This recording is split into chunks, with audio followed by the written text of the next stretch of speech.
Ladies and gentlemen, the confidence you have is going to be so important for your sales success. No, man, you can't come into a sales situation with a weak confidence like that. You got to come with great confidence. It is contagious.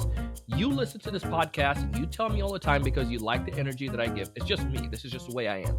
But think about this. Your prospect feed off that same energy. If they're listening to you on those calls and you're like boring and you sound like everybody else, you're going to have the same result. But you don't want same result. You want freaking amazing results.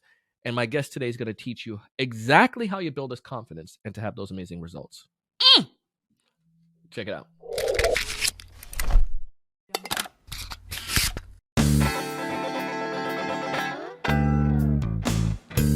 Hey, everyone. Welcome to another great episode of the Sales Evangelist podcast.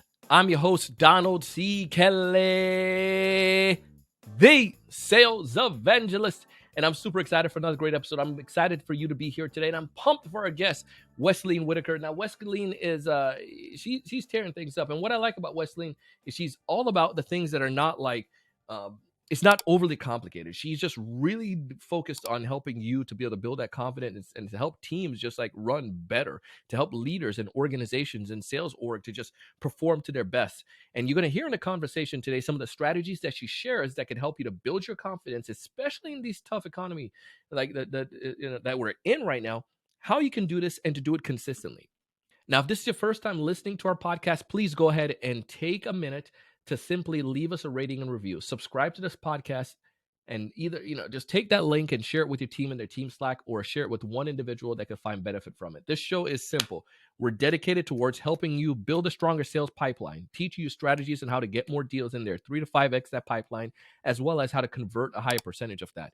My goal and mission this year is to impact and help specifically 100,000 sellers, and I want to help you and your team. So let's get the message out about that. Now, speaking about getting the message out, let's get some confidence going. My friend Wesleyne is going to break down for you how you can grow your confidence individually and as a team. Welcome to the show. Thanks so much for having me. Well, I bragged about you a little bit in the teaser. Why don't you take a minute and introduce yourself a little bit more to our community? My name is Wesleyne, just Wesleyne, as I like to tell people, just like Oprah, Beyonce, just one name. I am a recovering chemist. And I found myself in the world of sales and I fell in love with everything about sales. I transitioned into being an international sales leader and found myself in an ocean full of problems. And so what I do today is I work with organizations that want to build better teams by empowering their leaders. I love that. I think there's so much to that. And it's fascinating. You say like, the build the leaders, ultimately that kind of improve the sales, I would imagine, because when I work with organizations, sometimes individual contributors come into one of our cohorts or whatnot, and they'll get excited to get pumped, but then they go back and because the culture, the leader, the organization isn't set up right, then it's like you go right back into some garbage mess and bad habits. So love it. Well, we're going to link back to you and to some of the cool stuff that you're doing. Today, we're going to be discussing confidence. Specifically, like right now as sales professionals, what are some strategies that we can do to build our confidence in sales? Because we know like this episode is launching right now in February. And the outlook, I think I heard a stat on the radio recently saying that the outlook of the business owners view of the economy going into a recession, it dropped a little bit. So from 60 to like 57%, but still, people are still concerned about that. But how do salespeople build their confidence in themselves, in their products, in their career during a climate like this? And I want to pick your brain on that. Does that sound fair enough? That sounds fantastic. So with it, let's talk about what are some of the top things that contribute to salespeople losing confidence? So we kind of mentioned it in our intro. The organization that you're in, your leader, the culture, the environment really impacts how you view things, how you view your life in general, your professional life. So the type of confidence, if you will, that you get from a leader, a bad leader does not impact you or encourage you or even make you want to go work harder, but one that's in the trenches with you, one that's there helping you, that's something that really impacts your confidence.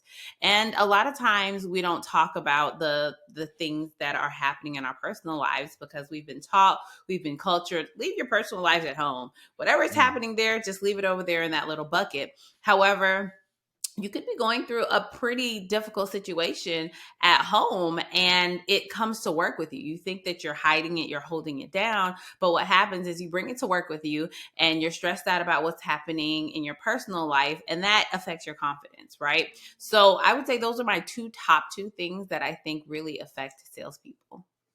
So the leader, the organization slash culture bucket, and then your personal life.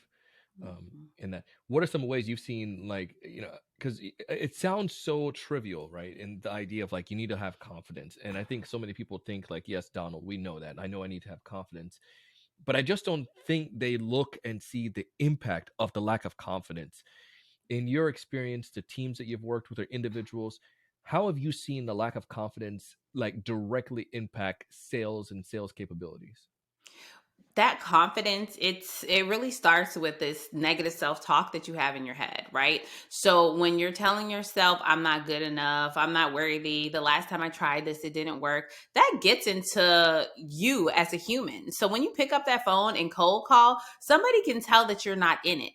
They can tell that you lack the confidence. They can tell that you don't have a great command of the phone, of the subject matter. And so then it's a whole cascading domino effect that tumbles all the way down. So really those conversations that you're having with yourself in your head that sometimes come from an ineffective manager or sometimes come from our personal challenges or even come from ourselves, that affects your confidence. And when your confidence is low, you don't have the motivation to go out there and get business. And if you don't have the motivation to do the things every single day that you have to do in sales, then that's where things start falling off.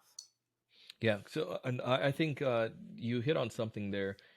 Well, when you shared some of the challenges or some of the negative self talk or the head trash, as people would say, like that seller said, but the last time I tried this, it did not work. And I cannot tell you how many times people have that self fulfilling prophecy when it comes to like cold outreach. It didn't work last time. They hung up on me. I got a bad message. And it's like, bro, you tried it once and you're giving up already. Like, Yeah. come on. But you got to keep working at it. You just got to keep trying. You got to keep pushing it. And then the thought that came to mind is, how do you improve?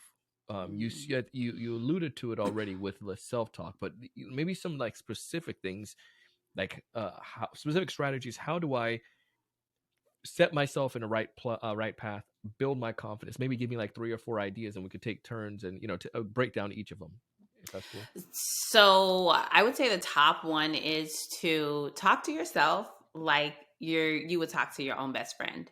So that kind of helps with that positive self-talk. The second one is practice. And then that last one is be open to constructive feedback. Okay. Let's dive into the self-talk. Talk to yourself like you would talk to your friend. When you say that, I'm like, oh, Wesleyne, come on, man. People gonna think I'm over here doing, going off my rockers, man. Like, Like, what are you Donald, man, doing? who he talking What are to you in there? It doing? sound like, yeah, no, man. But the thing is, if your best friend came to you and said, oh my gosh, I suck so much. Can you believe what happened to me? They hung up the phone on me. I didn't hit my quota today and I'm going to get fired. You wouldn't be like, yeah, you're going to get fired. Yeah, you suck, right? No, you're not going to tell your friend that. No one ever tells anyone that, right? Unless you have a toxic relationship. That's a whole That is different true. thing. However, what we tell ourselves are the things that we will never say out loud to other people. So instead of externalizing the positive affirmations, the way that we talk to people externally, we have to internalize that, right? So we have to say, yeah, okay, I didn't hit my quota today. That's okay. Tomorrow, I'm going to show up and I'm going to try again. And it might happen again, but that's okay because my performance is not a reflection of who I am, right? I am this person. I am a good person. I am trying hard. I am doing all the things. However, my performance is not a true reflection of who I am. So really kind of separating those things, and it really starts with that positive self-talk.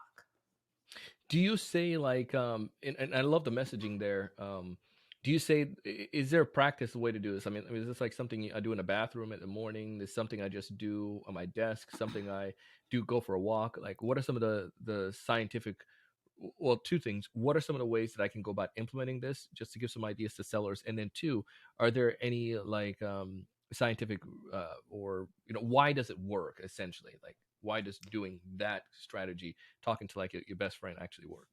So twofold So question there. this is actually a really hard thing to do. And Oh, when look I'm at you! working with You sat clients, up. You got you're excited like, now. oh, let me, 'cause we're talking about my stuff now. So when I am working with organizations and I'm working with teams and I'm working with leaders, I make them start their day with these positive affirmations. And so you start your day and you end your day with them, right? And I make them start with Do you get just one pushbacks on thing. that from people? I do. Like they're rolling their eyes at me and they're like, "You want me to do what? What? Why do I have to do this? That this doesn't even make Not another sense." thing, Wesleyne. And I'm like, it takes 20 seconds. But Okay. literally, depending on what that challenge is, but one that I really start people with is just saying, "I am worthy." Literally. And you have to look yourself in the mirror and say, "I am worthy." That's it. And I make them say it 5 times repeatedly. And then I say, "You don't move on until you start believing it." When you start Hmm. believing it, then you move on to the next affirmation. And so the science behind that, the reason why that works is we have these conversations in our brain of the things that have happened to us, the bad bosses we've had in the past, the Yep. childhood friend who told you were ugly or stupid, the teacher who told you that you weren't going to succeed. That is what comes into our head every single day when we pick up that phone and call, when we're sending out that email, when we're standing up in front of the room and presenting something. So in order to change those negative things in our brain, we have to fill it with positivity. And we have to change those voices that we're hearing in our head with our own voice, right? So that is why it works. And it goes. I really do like the way you're going with this, because it's not, and in our society right now, like, I think the whole idea of emotional health and um just like your mental health has been getting some shine, and it's great, and it needs to be something that we talk about. I feel like 100 years from now, our kids and generations are gonna be like, man, these people, they didn't really take that big of a focus on mental health. They didn't realize that Mm-hmm. untapped power, right? Because it's so easy to look at the physical things, but that component, though, just like the negative things that's happened to us in the past, or the issues, the trauma that we face, it does have bearing. I can tell you straight up from me, like, one of the things that I battled with for years is, like, I remember when I first started my business, I had no right starting a business per se, right? On the traditional scale. But I just love what I did, and people was trying to ask for coaching.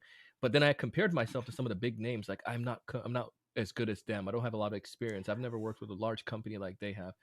That negatively impacted me a lot when I was making the phone calls, because I know what you're saying there scientifically. It's like, oh crap, how can I reach out to IBM and help them when they help develop some of the, cultivate some of these sales practices from years ago. But you know what I mean? But it's just negative thoughts. Literally. And that, as a business owner, I think that affects us all at different Yeah. times, right? And whether you're a business owner, you're a frontline salesperson, sales manager, whatever you are. And so, again, everything that we do, that negativity, we reframe it. So now when I see somebody who has, I don't know, 100 million followers, and I'm like, oh, I only have 10,000 or 12,000, I'm like, wow, they've been at this for 25 years and I've only been doing it for 5 years. Look where I am now, right? Like, that is the reframe. Right. That is the reframe. It's like, so when I get to that level, I'm going to exceed that. And so Shoot, I'm gonna you be killing take it. those things, you take those things, you flip it on its back, and then you're like, okay, and now this is how I'm going to consume it.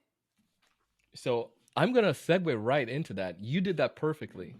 So explain this reframe thing for folks who don't know it. So when you reframe a thought or something that is happening to you, you take the negative, you sit with it a little bit, and you have to reframe it and think about it positively. What is the positive in this? So I spent 2 hours cold calling and nobody answered the phone. So instead of saying, I spent 2 hours cold calling, it was a waste of my time, it was worthless, it didn't work, it didn't help, you say, I spent 2 hours doing research on what's not going to work tomorrow. So instead of calling the same region, using the same script, using the same whatever, let me try something different, right? And you have to have a positive spin on it because, again, your confidence affects your motivation, and your motivation affects the way that you do things. And that is the whole trickle-down effect. Come on. Y'all heard that. That's that click to tweet right there, man. And that's that little clip y'all need to go back and listen to, hone into that. If you're listening to this episode, go ahead and go recap the last 10, 15 seconds and listen to that part again. You're going to love that piece. All right. So we started doing positive self-talk. I'm doing this 5 minutes, 5 times a day in the morning, getting up, looking in the mirror, believing that I can do this. I'm Donald freaking Kelly. My negative self-talk, as soon as I start going, though, say, Donald, man, you didn't hit numbers yesterday. What makes you think you're going to hit it today? But I say, you know what? I learned a lot yesterday, what not to do. So I know what to do today. There Practice. we go. Let's talk about that. Let's go. Let's go. So the practice side, talk to me about that. How can I implement the strategy of practicing to increase my confidence? So when I listen to the greats, right? Whether they're a basketball great. I recently listened to Kobe Bryant, a podcast like that regular. he had, like literally like all of the things that the greats do, whether it's an athlete, a speaker, a salesperson, they practice. You must practice your craft. If you have chosen sales as your craft, you have to practice. And so I tell people, a sales career can absolutely change the trajectory of your life. It can take you from poverty to paying bills for family members. It could take you from never have gone to college to sending all of your kids to college debt-free. Like, that is the impact of a sales career. However, that sales career is not going to happen in 35 or 40 hours a week.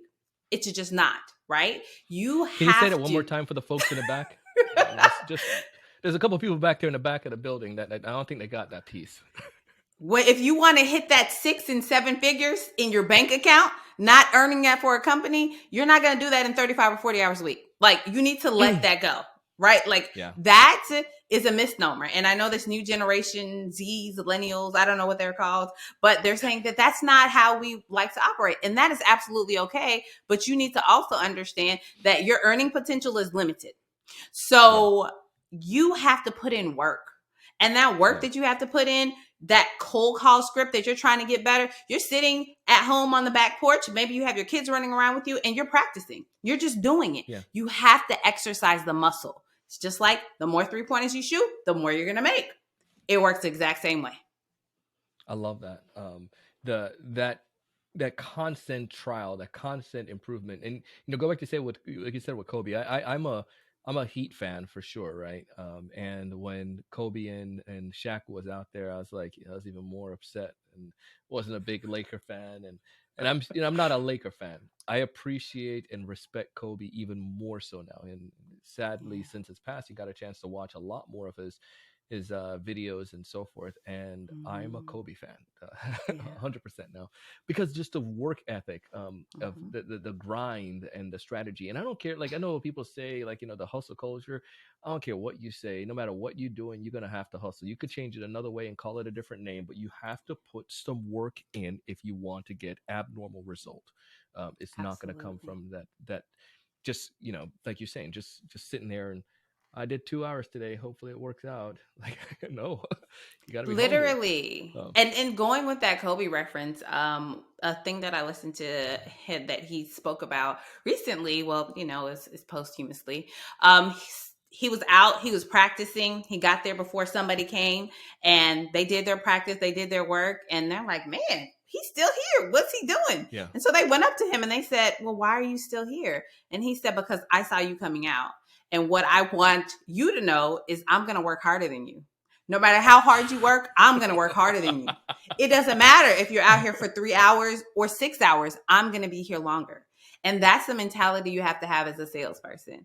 I want to be the best. I'm going to put in the work. I'm going to read books. I'm going to listen to podcasts. I'm going to invest in myself because, hello, let's be real. Our managers are not doing what they need to do to train us, to teach us. So you need to take $100, $1,000, $5,000, whatever it is, and invest in your own development. And then you get better, and then you continue to get better. And what happens? You get to the top of that leaderboard. Then you say, maybe I want to be a manager. But that is really the key. Practice and invest. And it's not just money, it's time.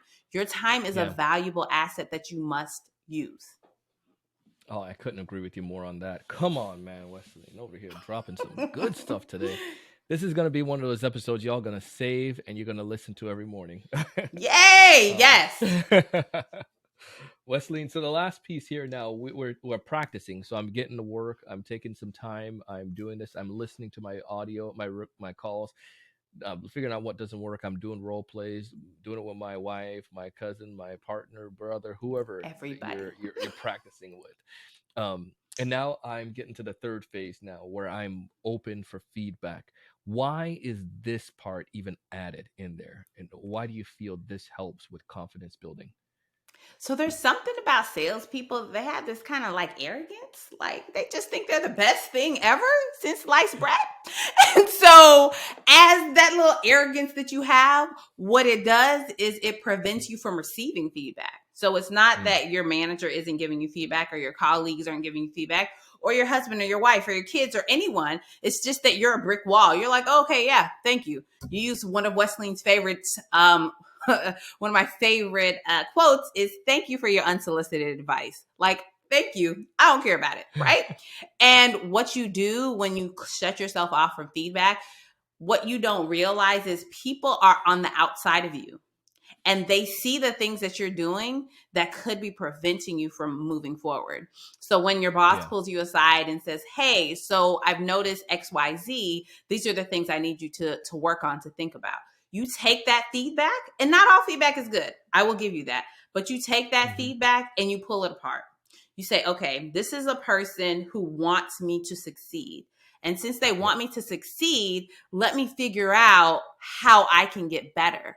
And you take the feedback and then you ask for help.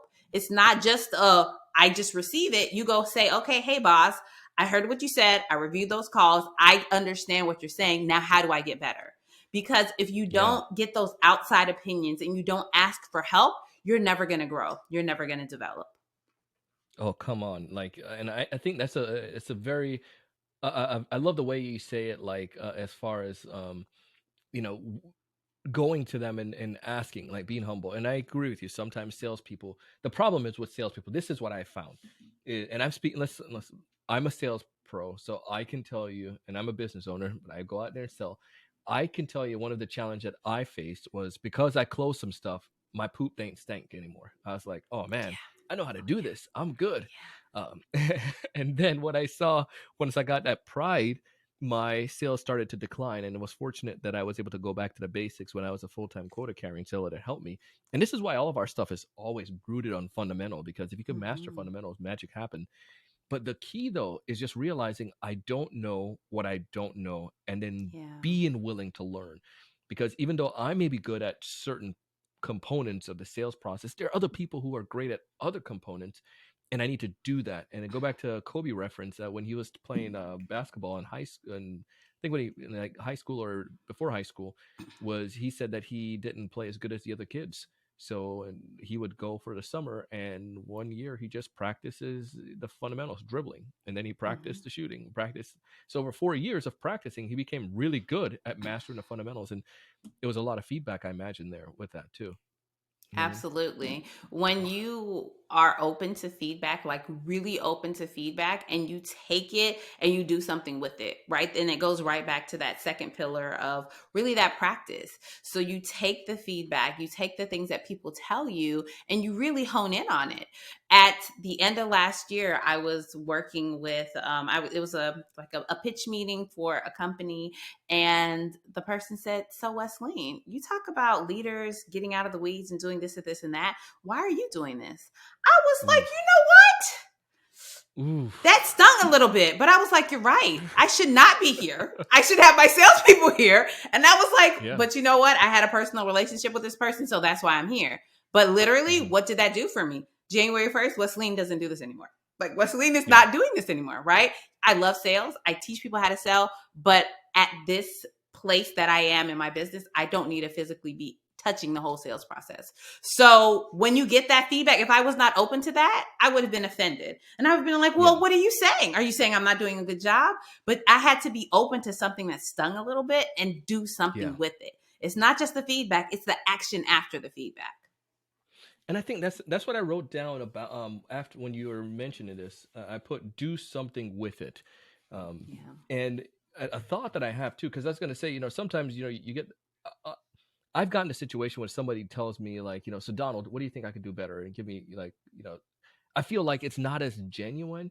Like it's just kind of like just tell me so I can just say that I did it. But what's even better is when somebody like, they genuinely ask for it, but then they say, this is what I'm going to apply. And then they go and say, I want to try and work on it next week. And I'm going to come back and give you a report. Like, holy crap. Like you're taking this stuff serious. Like I ain't nobody. You're taking my advice. Like, yeah, I want to test it out. I like the feedback. So I'm going to do that because you can learn from anyone. Right. And I think that's a great example of what you're saying. Somebody that, gave you feedback and it could be somebody that know a lot of experience or without experience, but the fact that they give the feedback and you willingly take it and do something with it, I think that's the power there in that. Oh, man. It's literally, so the things that we talked about, it's full cycle, starting with you internally to somebody externally, right? Like, so as a salesperson, what you have to realize is you don't exist as an island, right? There are things that you have to do to fortify yourself internally to build that confidence. You also have to do the work. Make sure that you're doing the work, and that involves internal and external. And then what do? We end it with how you build your team, your community, your tribe around yourself. That's going to continue to give you that external motivation to continue to build your confidence. And you have to do the work. You got to do something with it, guys. You can't just sit there when somebody tells you, try this, do this. Like, I don't care. It's after hours. Let's call the West Coast. Oh, let's call Australia. Why not just practice at home calling Australia? Because how is it going to hurt? I mean, like literally, even if they never answer the phone, you're practicing. Try. Think outside the box. Push yourself. I love it. Wesleyne gave us a lot of great insights today. You're full of energy, excitement, and confidence, and that shows. If folks out there attracted to the things you're sharing, they love your insights and ideas, how did they go about connecting with you to learn from you? The best way is LinkedIn, just Wesleyne. Wesleyne, we'll go ahead and put that stuff in our show notes. Thank you so much for taking the time to come on our show today. Thank you for having me. It's been a pleasure. Oh, yes. Miss Wesleyne, thank you so much for coming in the house and dropping some knowledge bombing. For y'all in the back of the room over there who didn't listen too well, some of that things that she said twice, I want you to go back and listen to it. Play this episode on repeat. This is going to be one of those shows that you keep and you save it and you listen to it and get pumped up. I mean, it is downright just plain simple and powerful. And it works. It's worked for her and her clients. It's definitely worked for me. And I know it will work for you as well. So connect with Wesleyne. Tell her that you heard her here on the Sales Evangelist podcast. You can find connection to her in the show notes. And just let her know that you love the episode as much as I did. Now, speaking about connecting, you can find me on LinkedIn as well. And if you're trying to build your pipeline utilizing LinkedIn, if you feel like, you tried it in the past and you don't feel confident anymore, you lost that confidence, listen to this episode and try the things, but also take advantage of our LinkedIn cohort. This is a practice made better cohort. We're going to teach you, you're going to try, you're going to improve it over the next 5 weeks. You could be able to get to the point where you're booking 3 appointments per week on LinkedIn. We're going to teach you everything that's worked for us, and it can help for you as well. As always, we want to help you to build a healthier sales pipeline and to convert a higher percentage of that sales pipeline. I want you to raise your level of thinking, go out, and do big things. Thank you so much for watching.